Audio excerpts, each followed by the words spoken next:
A lot of news out of the Western Conference. Last night I went to the Knicks and the Clippers game. I sat about 14 feet from Phil Jackson. I yelled at him a couple times. They actually told me to stop talking. They're like, as I was walking up they had a security guard by him. Not a guard, but like one of those attendants in like the maroon vests. Weirdly, he was sitting like 8 rows back. He wasn't sitting on the bench or wasn't sitting courtside. He was just 8 rows back, literally in the row. I was sitting in, and every time out, I felt the need to stand up, look at him, and point at the scoreboard and be like, is this what, are you happy with this? Do you like what you see? You gave Melo a contract. All right, the more important news. The Thunder got stomped on by the Warriors again. Thunder fans think that we're the best team in the league. What do you want us to do? I don't know, man. Compete, try, put a semblance of offense together. What's amazing to me about watching the Thunder play the Warriors is the Thunder have no problem running like offensive schemes, have swingers, baseline cutters, get Steven Adams involved, get Victor Oladipo involved when they play the Rockets, the Spurs, the Cavaliers, the Knicks, the Clippers, the Jazz, any other team, but they play the Warriors, and it just has to be. It has to be Russell Westbrook ball, and I'm fine with Russell Westbrook ball for most of the time, but not if you're trying to really, really win. So he fell short. It's not a reason, it's not my main reason as to why what James Harden did last night was so simply amazing. Did you see his game winner? I didn't. 8 seconds left on the clock. It's 124 to 123 Nuggets over the Rockets. Harden grabs the rebound, no timeout called, literally storms up the court full speed, coast to coast, and touch right at the rim.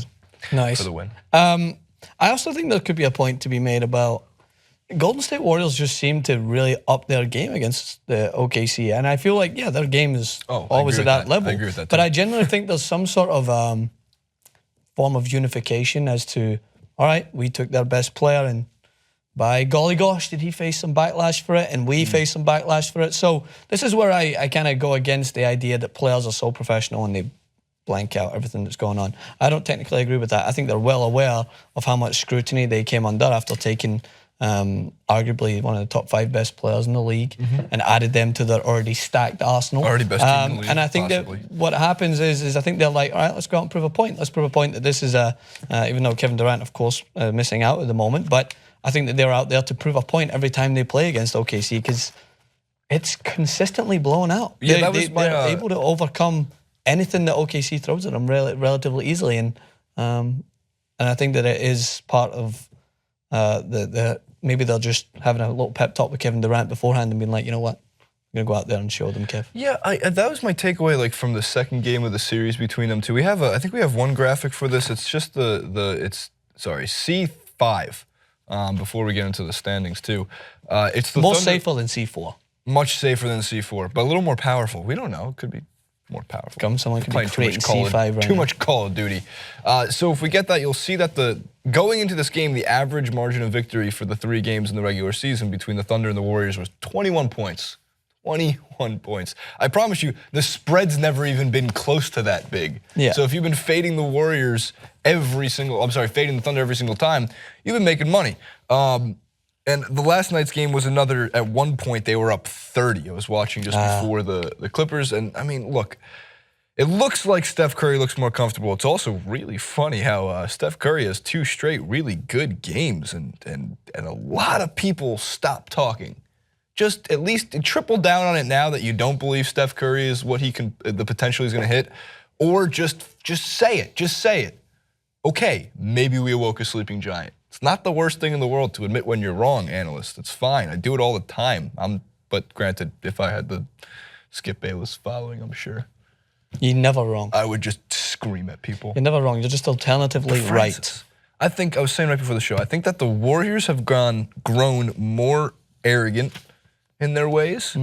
The Thunder have grown more petty in their ways.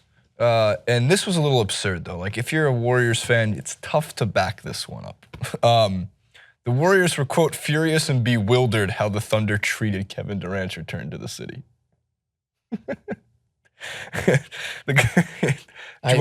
Go on? Okay, I will. The Thunder organization didn't acknowledge Durant in a game with a tribute. somehow that angered the Warriors organization, reports Chris Haynes of ESPN. The Warriors organization was furious and bewildered about the inactivity from Oklahoma City Thunder leadership leading up to the first Durant return contest on February 11th. Some sources say the Warriors have the mindset that someone from ownership or management should have addressed the media on Durant's behalf to help ease the tension upon return. Even the ESPN article goes, really? Yeah, that's just absolutely absurd. Absolutely absurd. You're expecting, like, we defended Kevin Durant for his move, but we never for once would use that defense to kind of diminish the outrage of anyone who was an OKC fan and didn't want to see this happen. Like, it's ridiculous to assume that they're supposed to be like, okay, yeah, let's just give him a nice welcome home. Let's just get everything back together. The funny thing is if there was a championship banner hanging, they would welcome him home. That's like high-fiving the guy who fucked your girlfriend. Up top, how did she like it? I have no other way to put it.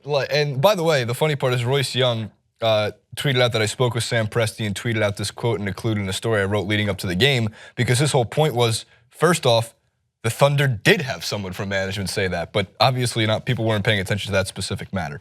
So what does this say? Well, if the Warriors do somehow play the Thunder in the playoffs, I don't like to hold just regular season series against them. I would pray that the Thunder would come up with some form of what worked last year and find somebody. I know you cannot replace Kevin Durant.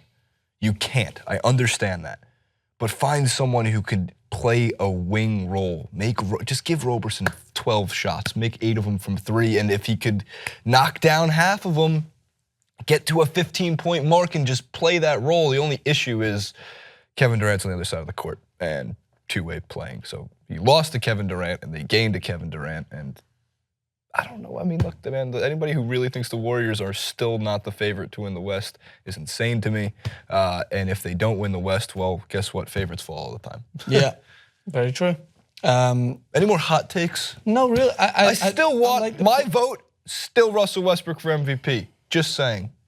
But the thing is like, specifically against a team like Golden State Warriors, is you can't just rely on the fact is that you have a phenomenal talent on your team, because even when Westbrook was at his best. Yeah, I think he's at his best this season, right? We've seen him phenomenally well. I think, but the OKC are not at their best. Yeah, they lost Kevin Durant, but you need someone to almost just fit into a role to allow Russell Westbrook to be selective at times and take advantage of those things that makes him great and not just solely be the reliant factor when it comes to competing. I think you need, as you mentioned, someone to just almost be a distraction at times and make it seem like someone else is going to take a shot so that it's not just all relying on Russell Westbrook. I'll wrap this up because we're going too long. I think Cantor is also not fully healthy just yet, and they need fully healthy bench presence. They do, because the Warriors don't have that. Yeah. So I'm not sharing I mean, I think a Thunder Warriors playoff series is what the networks are drooling for. But speaking of the networks drooling, we have a great clip coming up later and probably going up later in the week about how effed the ESPN deal is for the NBA. Comment below, like, favorite, and subscribe. Warriors fans, I'm sorry, Warriors and Thunder fans. You guys are just, you're killing me, both of you. He deserved a terrible towel.